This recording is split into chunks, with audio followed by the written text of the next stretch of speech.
Shalom, c'est avec une très grande joie chez Chianu que nous reprenons nos émissions sur la paracha de la semaine et les événements que nous traversons. Comme l'Admor Azaken dit, un homme doit vivre avec son temps, que ça veut dire il doit vivre avec son temps. Son frère a expliqué, c'est-à-dire on doit vivre avec la paracha de la semaine, de comprendre les réponses à toutes les questions qui se posent. Et là, on vient de terminer la fête de Hanouka, qui était lié avec des parachutes extraordinaires, avec la paracha de Yosef, Mikez, Vaïkash. Donc nous avons deux parachutes, trois parachutes qui sont liés avec la fête de Hanouka, Vaïeshev, Mikez et Vaïkash. Donc dans la paracha de Vaïeshev, c'est la vente de Yosef par ses frères. Dans la paracha de Vaïkez, c'est donc les rêves de Pharaon et Yosef qui sort de prison, qui devient le vice-roi d'Égypte. Et la paracha de Vaïkash, c'est la paracha où Yosef se dévoile à ses frères et il leur dit « Ani Yosef, je suis Yosef ». Bien sûr que ça, c'est lié avec Hanouka.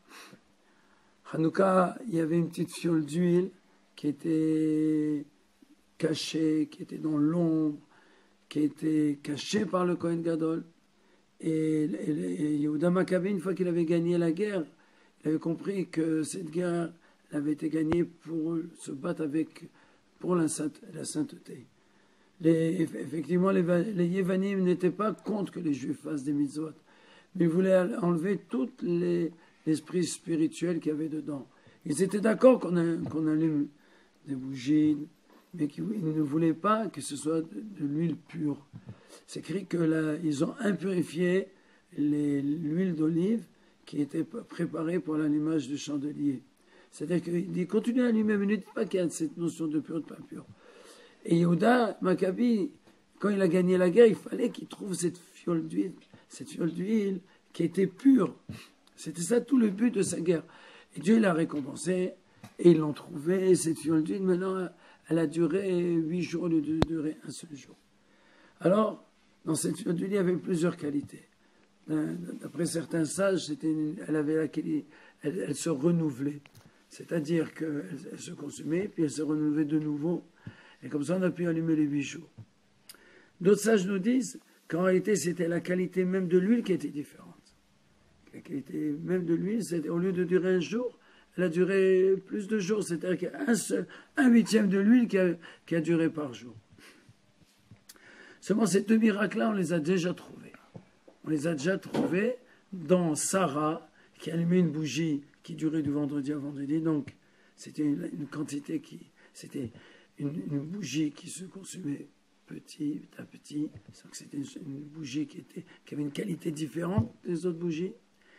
Et pour ceux qui disent que c'était question de quantité, on a vu l'histoire de Elisha, où la femme qui n'avait pas de quoi se nourrir et qu'on voulait prendre ses enfants comme en gage.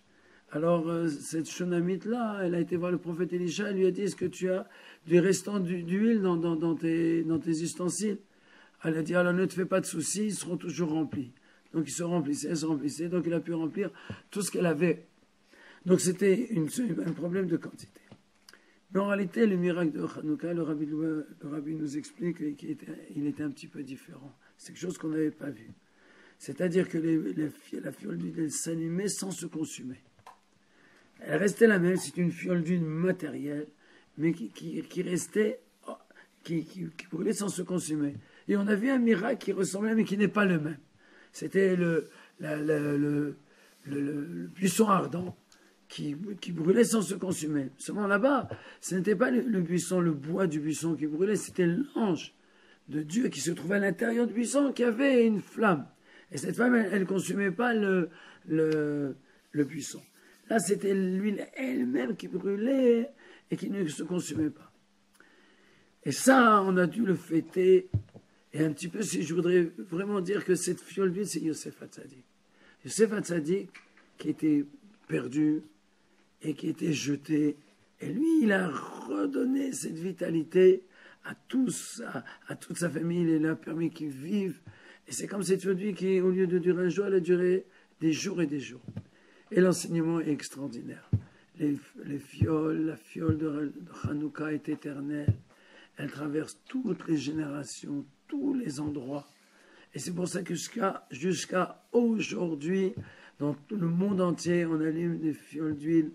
Et même quand on passe des moments très difficiles, on pourrait se décourager. Le rabbi nous a donné des forces et on a prouvé au monde tout le mouvement Chabad qui ont l'habitude d'allumer à l'extérieur les bougies de Hanouka dans des endroits publics. Et cette année aussi, on l'a fait. Et on a éclairé le monde, et encore plus que les autres années. Entre parenthèses, si je peux dire, dans notre ville de Grenoble, on a fait beaucoup plus que les autres années, grâce aux jeunes de Grenoble. On a pu allumer pendant... cette ville qui est la capitale des montagnes, capitale des Alpes. On a éclairé toute la région avec un temps qui passait avec la menorah et beaucoup de voitures, 26 voitures comme le nom de Dieu, qui sont passées avec des menorotes et qui ont éclairé le monde. Donc ça veut dire que la lumière qui est à l'intérieur de chacun, elle est toujours éternelle. Il ne faut jamais baisser les bras, toujours le lever vers Dieu et on aura toujours la réussite. Je vous laisse découvrir un petit clip qui vous fera sûrement plaisir. Shabbat Shalom, à bientôt dans la joie et la force et la santé.